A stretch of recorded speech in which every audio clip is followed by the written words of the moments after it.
Retomamos más o menos en el mismo sitio donde lo hemos dejado.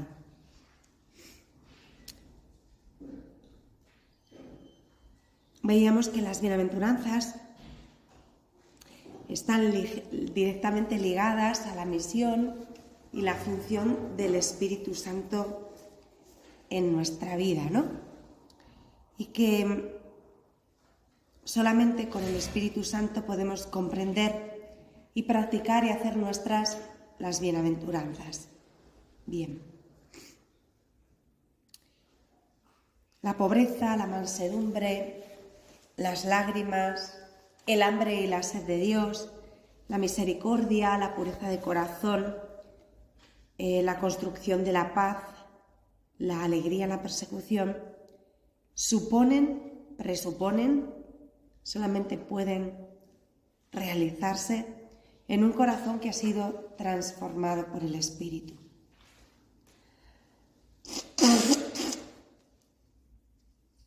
Bueno, pues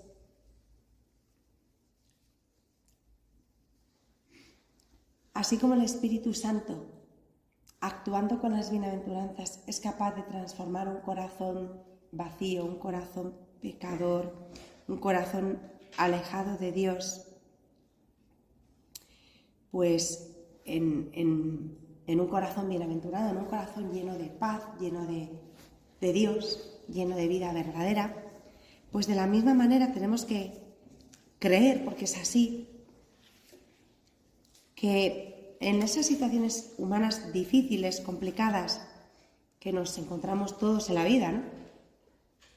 De sufrimiento, de dolor, de persecuciones de distintos tipos, de violencia, cuando hay personas a nuestro lado que nos hacen daño, que no nos dejan vivir en paz, que no nos dejan trabajar y construir la paz. Pues en todas esas situaciones de las que las bienaventuranzas hablan y que son situaciones en las que todos nos vemos, pero no las vemos nunca como una fuente de bienaventuranza, sino como un fracaso, como un problema, como un mal, pues tenemos que creer que las bienaventuranzas hacen de cada una de esas oportunidades negativas, pues eso, que sean oportunidades. Esas realidades negativas las convierte en oportunidades, en posibilidades para que el Espíritu Santo venga a nuestra vida y actúe. Va transformando la limitación humana, revelando en ella la presencia de Dios y del reino. Muchas veces nos pasa eso, ¿no? Pues yo qué sé, una situación negativa, una enfermedad, un problema de convivencia con una persona que nos resulta difícil,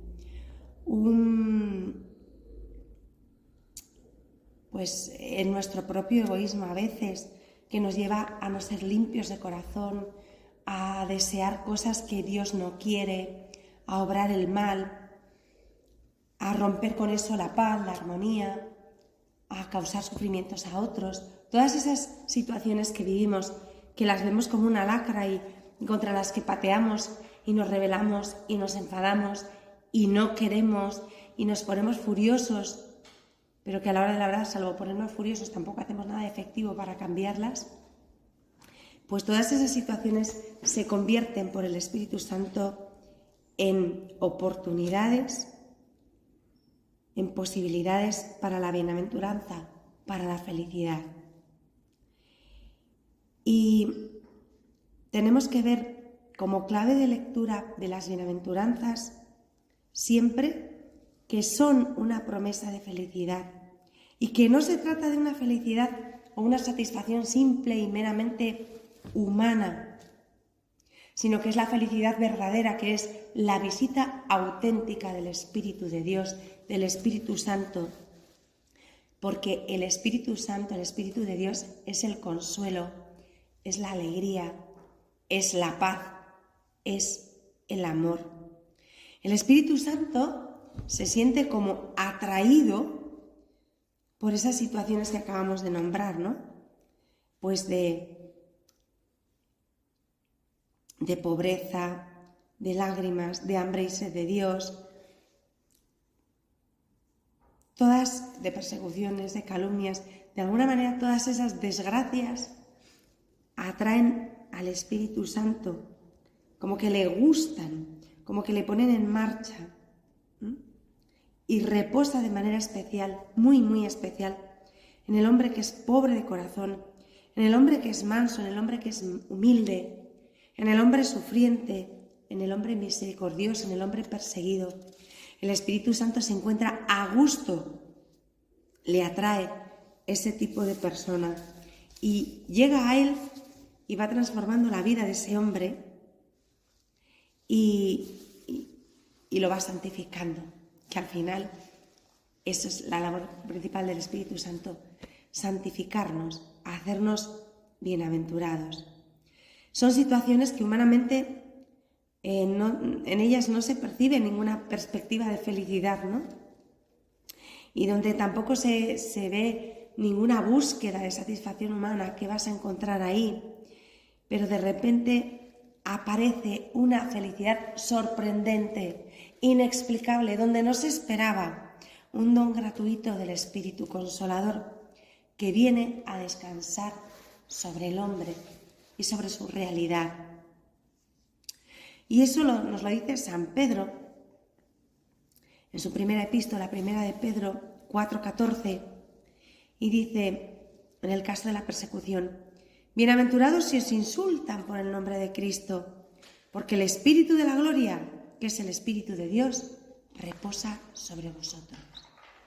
Esto es muy importante, ¿sabéis por qué? Porque generalmente lo planteamos al revés. Cuando nos insultan, cuando nos persiguen, cuando no se nos considera bien, cuando todo parece que va mal en nuestra vida, solemos empezar a pararnos.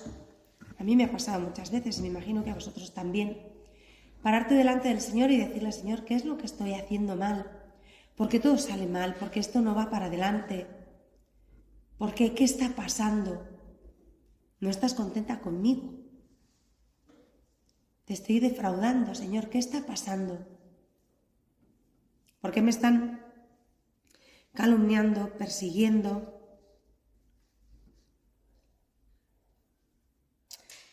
Y San Pedro dice que en ese momento es porque el Espíritu de Dios reposa sobre mí, sobre cada una de nosotras, ¿no? De alguna manera, las bienaventuranzas describen situaciones o actitudes humanas en el ser humano que provocan al Espíritu Santo a derramarse. Sobre todo, se derrama sobre la debilidad, sobre la fragilidad humana. Las bienaventuranzas describen las condiciones básicas y esenciales que permiten al hombre estar plenamente abierto a la acción del Espíritu. Abrirse a las bienaventuranzas, hacer propias las bienaventuranzas, es abrirse a la santidad, abrirse a la posesión de Dios, abrirse a la acción del Espíritu. Cuando el hombre emprende con fidelidad y con confianza el camino que las bienaventuranzas indican, en ese momento queda disponible a la acción del Espíritu. Y la cuestión fundamental, la más importante de la vida cristiana, la que muchas veces nos preguntamos cuando tropezamos con nosotros mismos y nuestras pobrezas, es siempre la misma pregunta: ¿qué tengo que hacer para acoger la obra de Dios en mí? Para que de verdad Dios pueda realizar en mí su voluntad, su obra, sin que yo sea un obstáculo. ¿Qué tengo que hacer? Porque por nosotros mismos, y esto lo hemos experimentado todos 1000 veces, no podemos nada, absolutamente nada. Solamente la acción del Espíritu Santo puede cambiarnos.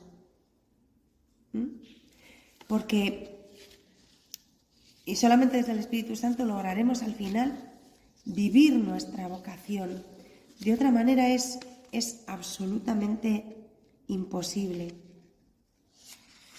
El Evangelio de las Bienaventuranzas es, como si dijéramos, la respuesta de Jesús si le preguntamos de frente: ¿qué tengo que hacer para recibir el Espíritu Santo? ¿Cómo lo puedo hacer, no? Podemos decir que las bienaventuranzas son frutos del Espíritu Santo al mismo tiempo que las condiciones para poderlos recibir. Las bienaventuranzas no son, por otro lado, una revelación más profunda del misterio de Dios o un tratado completo de vida espiritual. No, no es nada de eso. Simplemente nos revelan con claridad y concisión a qué estamos llamados en cuanto a cristianos. ¿Qué significa verdaderamente vivir el Evangelio? Pues os lo he dicho antes. Si borramos el resto y nos quedamos con las bienaventuranzas, lo viviríamos en plenitud. Las bienaventuranzas son la descripción de la verdadera madurez humana y espiritual. Son un retrato de Jesucristo. Jesucristo es el bienaventurado con mayúscula. Y luego son también el retrato del cristiano adulto en la fe, adulto en Cristo, libre en el Espíritu, hijo verdadero del Padre. Las bienaventuranzas son nuestra seña de identidad, nuestro programa. Hacer nuestras las bienaventuranzas es hacernos cristianos, es hacernos santos. Son un camino de fecundidad precioso y nos dicen y nos enseñan a dar fruto que permanezca. Nos enseñan a comunicar el amor en nuestro alrededor. Nos enseñan a engendrar a los demás a la vida verdadera.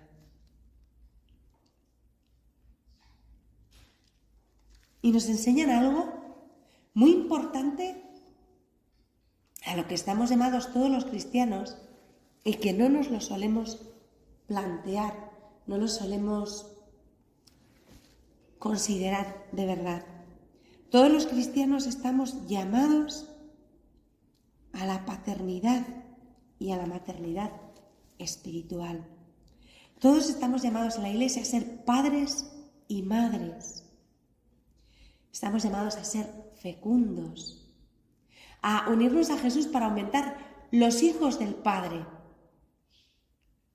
a unirnos a su obra. Y las bienaventuranzas no hacen más que explicarnos una y otra vez con más detalles cuáles son las leyes fundamentales por las cuales la existencia humana se vuelve fecunda y hermosa. El Evangelio no se superpone a la existencia humana, no la tapa, sino que trae a la luz las leyes profundas que el hombre lleva dentro de su corazón. El Evangelio plenifica la ley natural, la moral natural con la que todos nacemos en el corazón.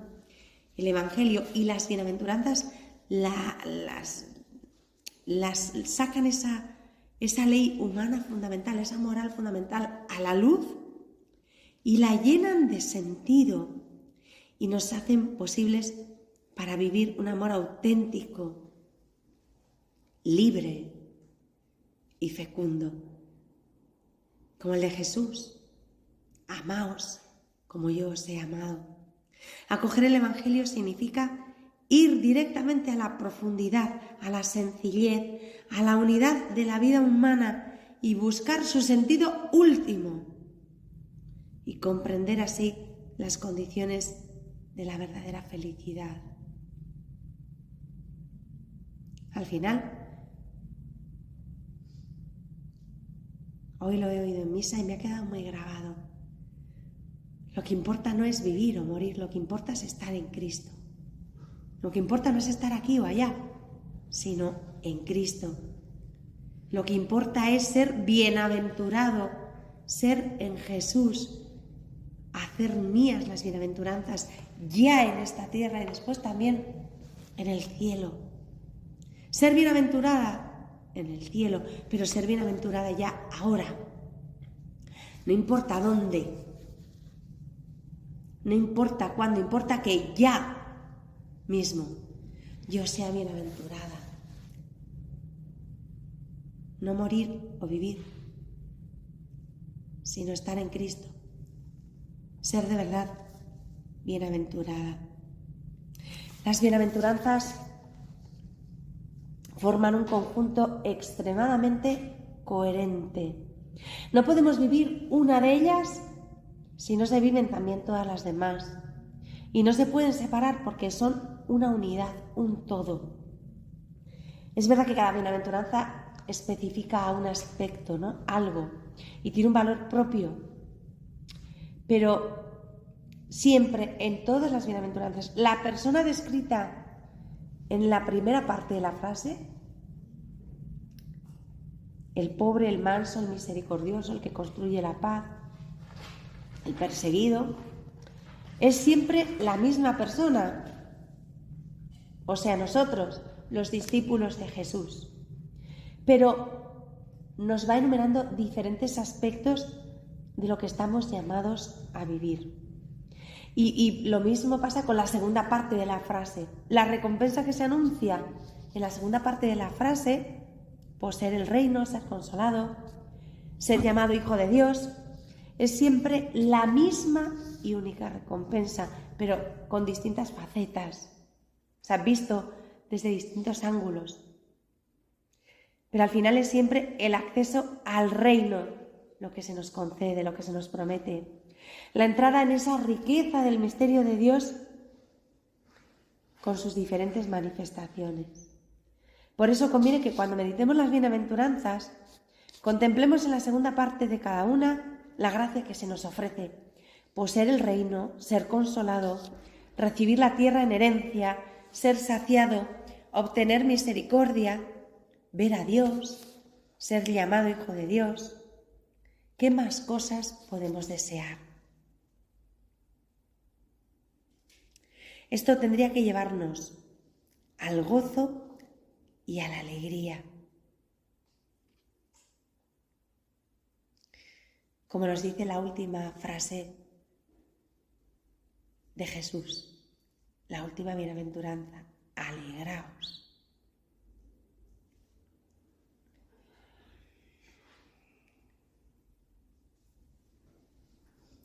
Cada uno de nosotros tenemos una puerta de entrada única y privilegiada en el misterio del único reino.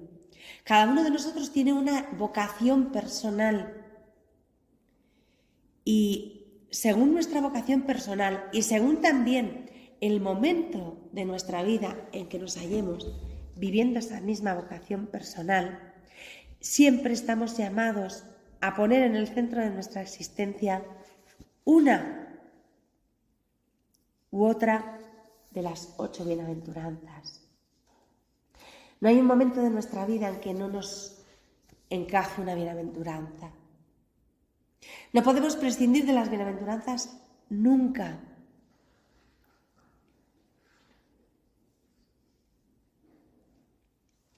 Y esto no es difícil, pero sí que es importante que lo tengamos claro, porque si yo os preguntara, y me pregunto a mí misma, y me lo he preguntado estos días mientras leía esto y reflexionaba sobre ello, ¿cuánto manejo yo las bienaventuranzas? Pues no mucho, no lo que debiera. Y es importante que tengamos claro esto que os estoy diciendo para que no se nos caigan de las manos las bienaventuranzas. Para que las tengamos siempre presentes, para que las apuntemos, yo qué sé, en la pared de mi habitación, en un papel encima de mi mesa de trabajo, en el móvil, en el coche, donde sea, pero tenerlas a mano, tenerlas delante, presentes, para ver hoy, en este momento, en esta circunstancia, en esta cosa que estoy viviendo, en esta situación, qué bienaventuranza me corresponde hoy, en una situación difícil de crispación, donde todo es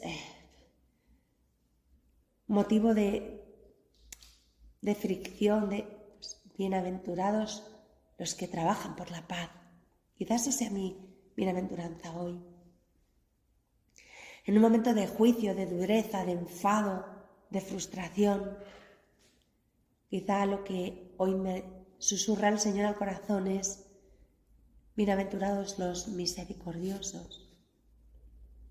o en esa circunstancia en que lo único que me apetece es devolverla y responder con violencia a la violencia y al daño que me han hecho y me siguen haciendo, Jesús me está diciendo, no, bienaventurados los mansos. O bienaventurada tú cuando te persiguen, cuando te calumnian.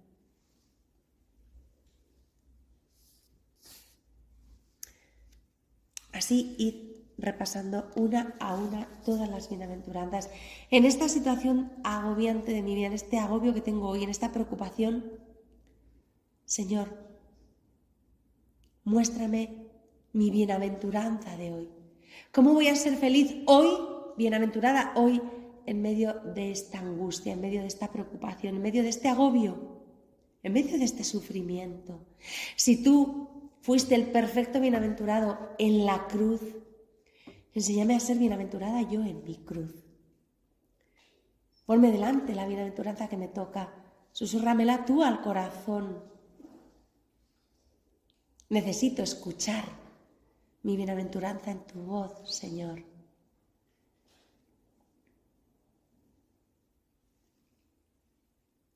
Y este tiene que ser el objeto de nuestra oración. Pedirle a Dios que nos enseñe en esta etapa de mi vida de hoy, en esta situación concreta, cuál es mi bienaventuranza, sobre cuál de ellas tengo que centrar hoy mi atención y mis esfuerzos, porque solo así, no hay otra manera, seremos bienaventurados, tendremos paz y progresaremos espiritualmente. No nos engañemos, no hay tácticas ni magias ni cosas súper guays que nos lleven a la santidad, de manera en plan, no. Dios puede conceder gracias especiales, por supuesto que sí, pero lo habitual en el progreso hacia la santidad, viviendo en fe, es ir asimilando las bienaventuranzas.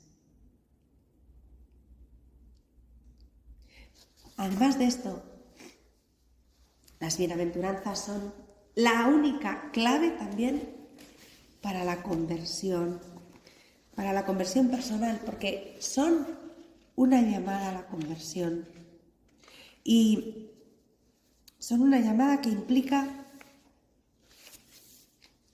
y que me recuerda continuamente que yo mi fe no la vivo sola como un hongo, porque tengo vida común.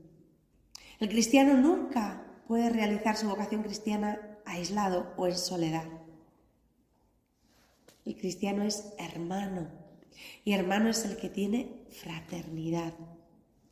Y hay que hacer esa fraternidad y esa comunidad cristiana en la parroquia, en casa, en el convento, donde toque, donde a cada uno nos toque.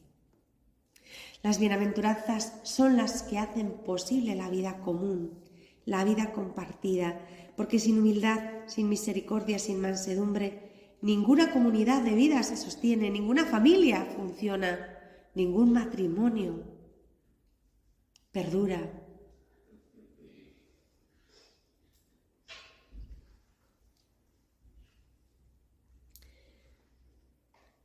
Podríamos incluso añadir que las bienaventuranzas no pueden ser vividas de verdad si no es en el marco de una vida en común. ¿Cómo me voy a reconocer pobre de espíritu? ¿Cómo voy a practicar la mansedumbre sin confrontar mi vida con los hermanos, sin verme frente a frente con mis hermanos? Cuando yo estoy sola delante del Señor en la custodia, estoy guay y hay que estar, no estoy diciendo que no haya que hacerlo, pero obviamente con Él no voy a discutir. Con Él no va a salir afuera mi falta de mansedumbre. Con Él no va a quedar en evidencia mi poca paciencia, mi poca humildad, mi egoísmo. Eso se ve en la vida común. Cuando rozo con otros. Cuando rozo con otros en el día a día, en el roce estrecho de unos con otros, ¿qué pasa cuando rozo? ¿Saltan chispas? ¿O mi roce es tan suave por las bienaventuranzas que solamente voy destilando caridad, amor del bueno. Otra preguntilla para reflexionar.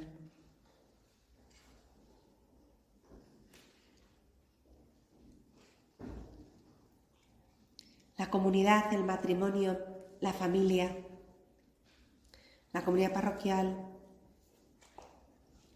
el grupo de trabajo, son el lugar privilegiado para comprender y practicar las bienaventuranzas.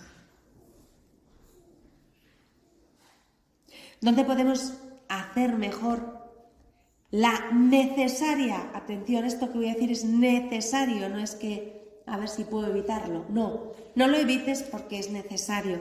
¿Dónde voy a poder hacer mejor la necesaria experiencia de la propia pobreza, de mi propia pobreza, sino en una vida estrechamente compartida en Cristo, con mi cónyuge, con los miembros de mi familia, con mis hermanas de comunidad, con mis compañeros de trabajo, con mi grupo de amigos, con mi comunidad parroquial?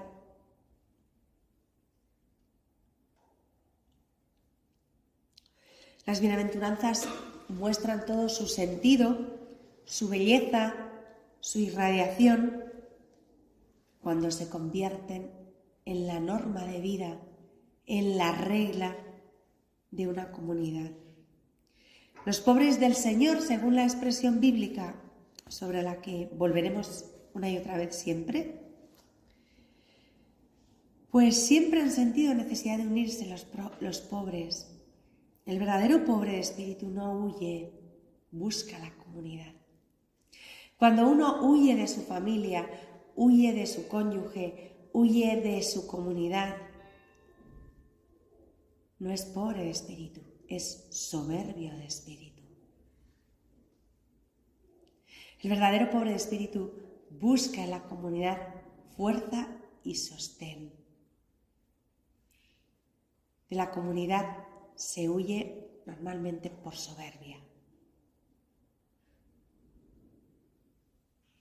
Hace poco hablé con una persona casada que me decía que discutía mucho con su cónyuge y que para no hacerla sufrir,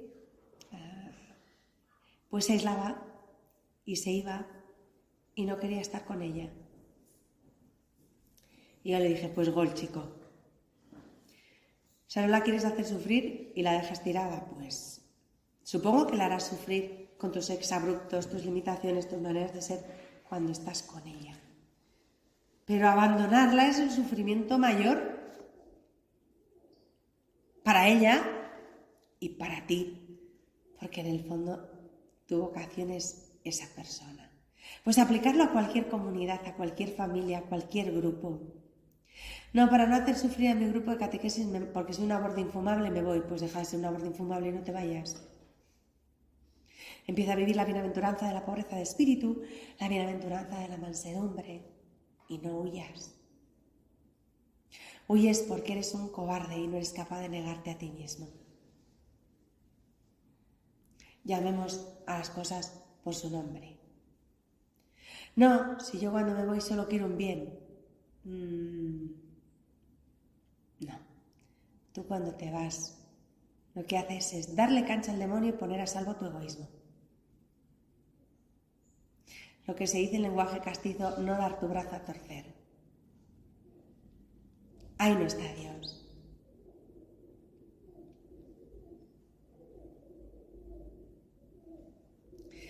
Abandono mi grupo de catequesis, abandono mi comunidad parroquial, abandono mi familia, mi comunidad religiosa, abandono.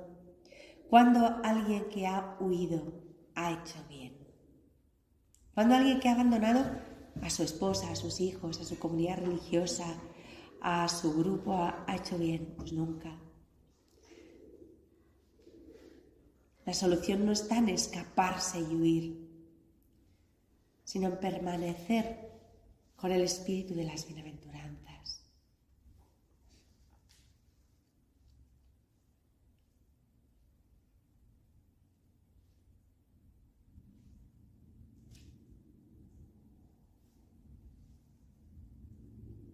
Siempre ha habido en la Iglesia y hay y habrá lugares privilegiados para que los pobres de Yahvé podamos vivir el Evangelio, podamos vivir las bienaventuranzas.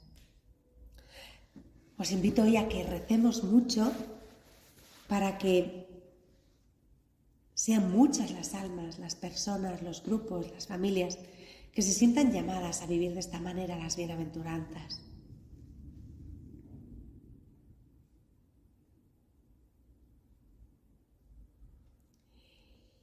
Y luego,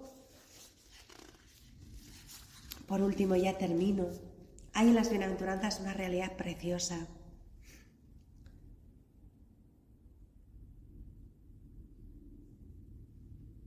Que es el aspecto escatológico, de lo que va a venir, del más allá. Porque la felicidad que prometen las bienaventuranzas no se va a vivir en plenitud hasta que venga el reino de Dios. Aquí podemos ser ya bienaventurados en cierto grado, ¿no? Tenemos una cierta participación, como un pregusto, porque el reino de Dios ya está en medio de nosotros. Pero si emprendemos con fidelidad, con determinación, sin abandonar, sin rajarnos, el camino que las bienaventuranzas nos señalan, vamos a tener una experiencia profunda de la verdad de las bienaventuranzas. Y vamos a recibir una parte de los bienes y la felicidad que prometen. Una parte de eso va a ser ya aquí. Vamos a empezar a ser saciados aquí. Vamos a ser ya hijos de Dios aquí. Vamos a heredar la tierra aquí. Todo lo que se promete va a empezar ya aquí. Y luego lo viviremos en plenitud por la misericordia de Dios. Después de la muerte en el cielo. No en vano el cielo se llama la bienaventuranza eterna.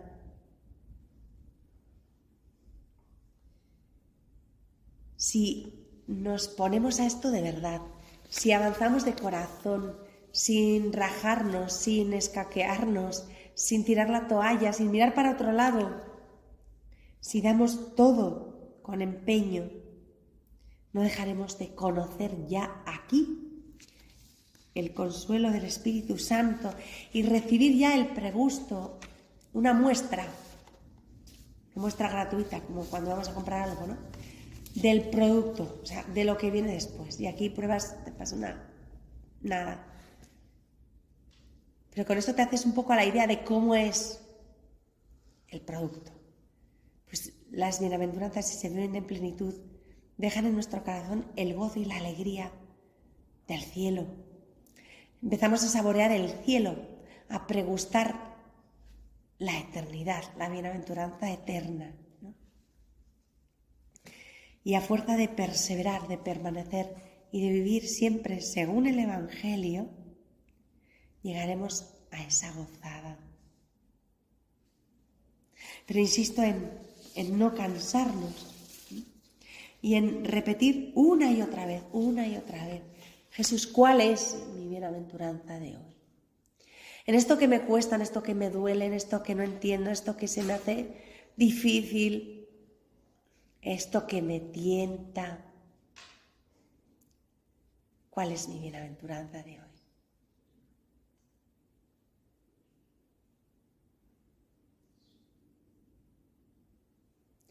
Quiero ser bienaventurada como tú eres bienaventurado en la cruz.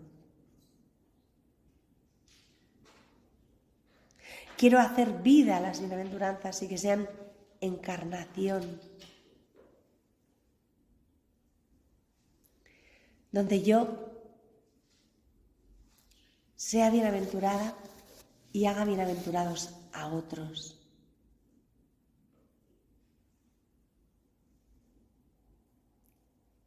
Esta enfermedad, ¿cuál es mi bienaventuranza hoy? Esta persona difícil, ¿cuál es mi bienaventuranza hoy? Este problema económico, ¿cuál es mi bienaventuranza hoy?